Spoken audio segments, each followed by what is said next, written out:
Olá mundo, eu me chamo Henrique e você está no Rapadura Dev. Desistiu de postar vídeos sobre Kotlin? Não. Top, deveria postar mais vídeos. Sim. Vai continuar? Preciso saber Java para entender Kotlin? E o vídeo de hoje é um oferecimento do Dudu Guerra, que é o primeiro e grande apoiador do canal. Valeu, Guerra! E dando continuação ao nosso curso, depois de muito tempo, na aula de hoje vamos aprender sobre o laço de repetição while. Então, bora lá codar! E para a gente aprender sobre o while, eu vou fazer um paralelo com o for, que a gente aprendeu na aula passada. E diferente do for, que percorre uma lista, ele percorre cada item de uma lista, por exemplo, o while ele executa uma instrução enquanto uma condição for verdadeira. Um bom exemplo disso é a leitura de arquivos, que a gente quer ler um arquivo enquanto existem linhas a serem lidas. No for, o ponto de parada é o fim da lista. A gente sabe, geralmente, no começo do nosso programa, que aquele for vai executar x vezes. Já no while, o ponto de parada pode ser um valor que o usuário vai digitar diferente, enquanto o código está executando. Então a gente não tem noção de quantas vezes esse loop vai ser executado antes de rodar o nosso programa. Mas tudo isso vai ficar bem mais simplificado quando a gente vê os exemplos aqui no código. Então eu já estou aqui com o IntelliJ aberto, já criei o arquivo da aula de hoje e, primeira coisa, quando a gente vai criar um loop while, a gente tem que escrever a palavra while, enquanto. Dentro de parênteses, a gente vai escrever a condição, uma expressão, uma variável, uma função que retorna um booleano, ou seja, verdadeiro ou falso. True ou false. Um exemplo de expressão que retorna verdadeiro ou falso seria 2 é igual a 2? Sim, é igual a 2. Então isso aqui é o mesmo que true. 3 é menor do que 2? Isso é falso? 3 é maior do que 2? Dentro de chaves, a gente vai colocar o bloco que vai se repetir. Nesse caso, vamos imprimir ao infinito e além. Isso aqui vai rodar indeterminadamente. Vamos rodar aqui para ver que o loop vai continuar até o fim dos tempos, ao infinito e além. Vou parar para não travar a minha máquina. E como é que a gente faz para botar um fim nisso? A gente pode criar uma variável. Vou copiar esse daqui. Esse é o nosso primeiro exemplo. Uma variável contador que inicia como 0. E a gente pode decidir parar esse loop dado uma condição usando esse contador. Por exemplo, execute o ao infinito e além enquanto o contador for menor que 5. Então, o que vai acontecer aqui? Vamos debugar um pouco com nossa cabeça. O contador é igual a 0. Vai chegar aqui e o while vai avaliar. 0 é menor do que 5? Sim, vai imprimir ao infinito e além. Vamos voltar para o início. 0 é menor do que 5? Vai imprimir de novo. 0 é menor que 5? E assim a gente gerou um loop infinito novamente. O que a gente vai fazer agora é incrementar a variável contador com mais 1 a cada rodada do loop. Assim, toda vez que for impresso ao infinito e além, o contador vai somar 1. E quando chegar em 5 é menor do que 5? Isso é falso. E o loop vai ser terminado. O programa sai do loop para a linha 14. Não tem nada na linha 14. E o programa é encerrado. Triste fim. Agora vamos executar esse código só para ver se está imprimindo 5 vezes. Tá bom. 1, 2, 3, 4, 5. De 0 a 4 são 5 vezes, tá certo? Então seria... Não é mesmo? Agora vamos para um exemplo que vai simular como se fosse um menu de jogo. Você entra no jogo e o jogo não para quando lê uma lista. Ou tem um tempo determinado para parar, para executar. O jogo executa e se mantém executando até que o jogador peça para sair. Ele põe um fim no jogo. Então isso é basicamente a mecânica do while. A gente pode fazer um while, do mesmo jeito, e pode criar uma variável que eu vou chamar de opção, que seria uma opção do menu. E a gente vai pedir para o usuário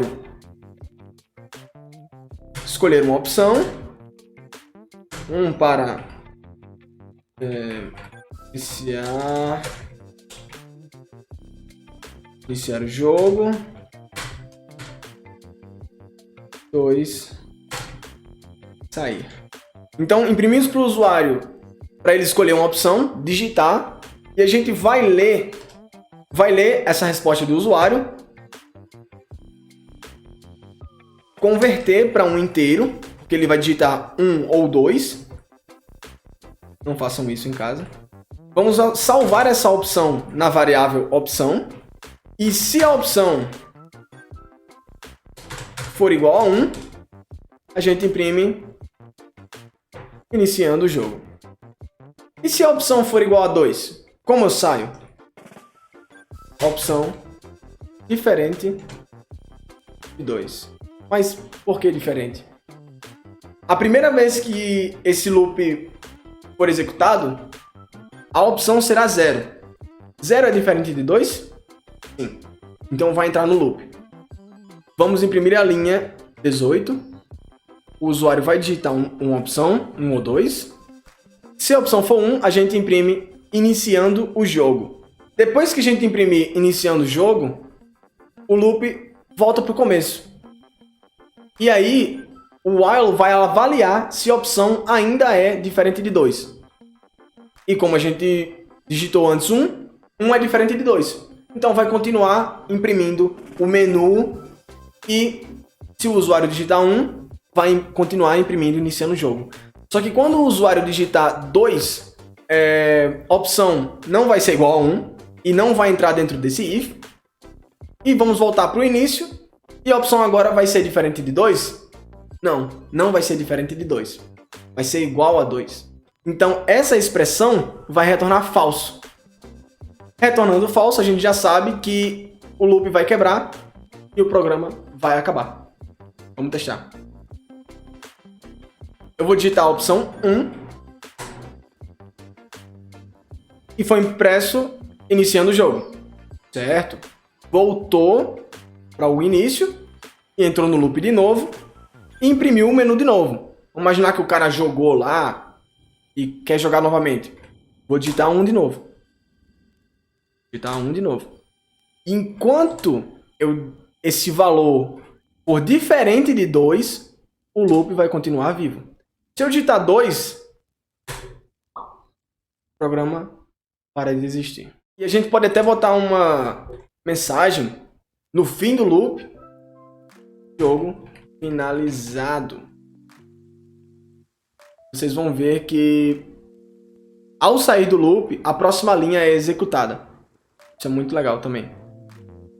Não precisa fazer um se a opção for igual a 2. Porque se a opção for igual a 2, vai destruir o loop. E a gente sabe que depois do loop, o jogo é finalizado. Para o próximo exemplo, eu vou usar o mesmo exemplo, só que a gente vai usar uma palavrinha diferente, que é a palavrinha break, que se chama quebrar. Por exemplo, a gente pode fazer um loop infinito. Pronto, vai rodar infinitamente. Mas como é que a gente quebra esse loop? Como é que a gente para ele? Eu vou copiar a mesma coisa. Eu vou criar a mesma variável.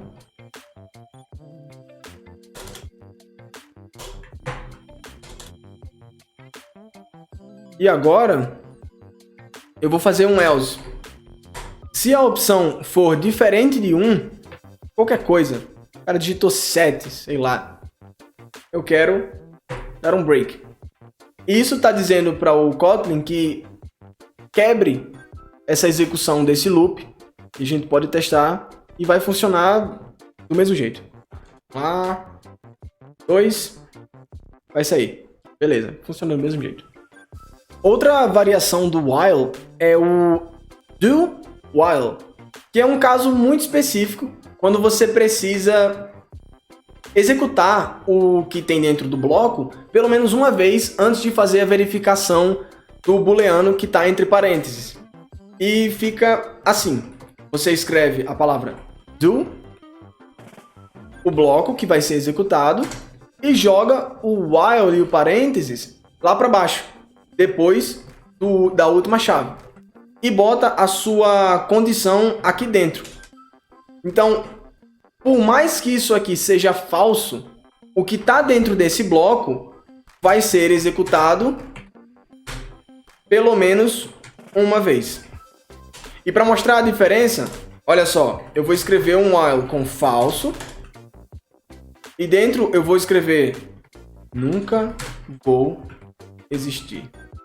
E aqui, o mesmo while com falso, só que tem o do antes.